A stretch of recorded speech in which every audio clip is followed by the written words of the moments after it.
Good day everyone, I am Queen Erica Pasqua, Section 3 CR-A1-11, and I am going to briefly discuss the lesson titled Tool Marks. Our objectives is explain the characteristic of tool marks, identify the different types of tool marks. So, as you can see, meron tayong mga slides. Nandito na yung table of contents natin sa baba. So, next. So, what is tool? Tool is a device or implement, especially one held in the hand, used to carry out the particular function. So, pag sinabi nating tools, ito yung mga ginagamit natin, which is ginagamitan natin ng kamay, like martilyo, plies, yung mga ganyan. So, pag sinabi naman nating tool marks, it's defined as the impression left by the contact of a tool to a similar object on a surface. So, ibig sabihin, pag sinabi nating tool marks, ito naman na yung mga impression na naiwan sa isang bagay. So, for example, yung sa gulong, yung isang kotse, tinulinan mo siya ng sobrang tulin, and then, pinreno mo, and then magkakaroon ng marks yun. Yun yung sinasabi nating tool marks. So, next natin, characteristic of tool marks. The class characteristic of tool mark include the type of impression in general shape and its general dimension. The individual characteristic, also called accidental characteristic and restriction, small particular exhibited in the individual to one unique tools. So, ibig sabihin, pag sinabi nating characteristic ng tool marks, so may iba't iba silang uniqueness. So, pag sinabi nating yung martilyo, ginamit siya sa isang crime. So, ibig sabihin, yung marks na maiiwan nun is iba sa plies kung yun man gagamitin. So, magkaiba sila. May difference sila at may kanya-kanya silang uniqueness. So, next, types of tool marks. So, pag sinabi nating impression, so, ito ang meaning ng impression, which a negative reproduction of tool surface such as screwdriver or a bar expression left on the windows or door that have been forced open on punch expression or safes. So, ibig sabihin, ito kasing example ko dito is yung bakat ng sapatos. So, pero pwede rin siyang gamiting tool marks kasi yung sapatos, siya yung tool na ginamit at ang naiwang marks niya is yung sapatos. Pero ang pinakamagandang example nito is yung sinasabi nga dito na yung pagbubukas ng safe sa mga magnanakaw. Maiiwan kasi dun yung marks na ginamit niyang tools. Kaya tinawag na tool marks. Pag sinabi nating abrasion or in other friction mark left by the sliding or cutting action of a tool on which produce straighted areas on mark surface. So, pag sinabi nating abrasion, ito naman yung mga cutting. So, as you can see sa may picture naman, yung pinutol na door lock. So, ibig sabihin, ito yung mga naiwang bagay. For example, yung padlock pinutol.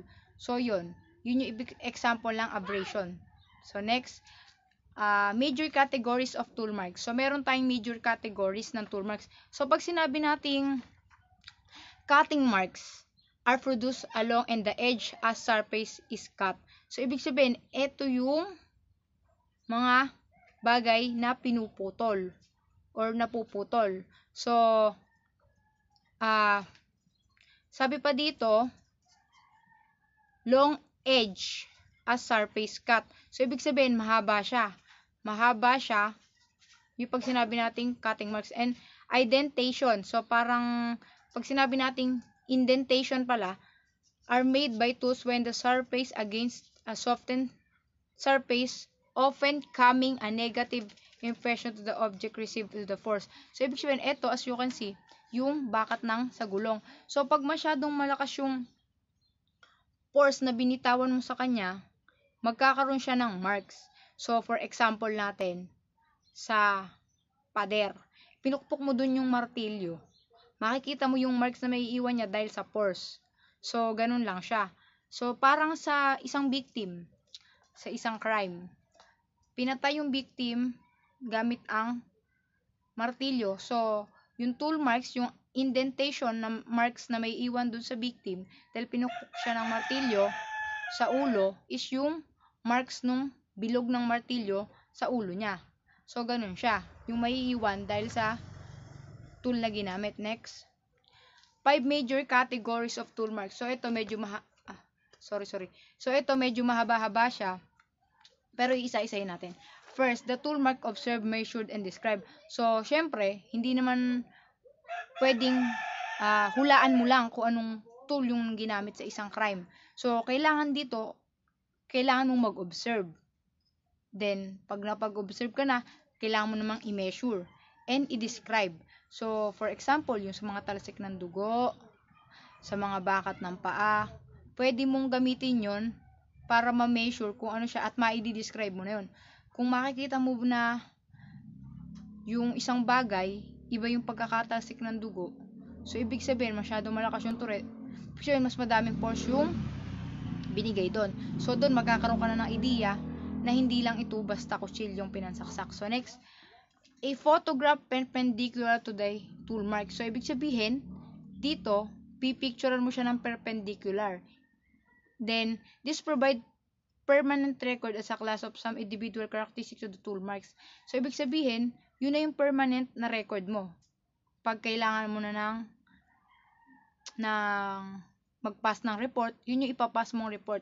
Kasi, permanent record mo na siya. Next, then support into which a tool mark is located cannot be collected as evidence. A cast of tool marks is made. This cast is usually made with polymeric dental paste. So, dito naman, ginagamitan siya ng polymeric dental paste pagka na-collect mo na yung evidence. So, ito yung ginagawa nila para ma-identify yung pagkakakilanlan. Or kung yun nga ba yung ginamit. The next, when the tool is discovered, it class characteristic match on the ones exhibited to tools, the comparison process started.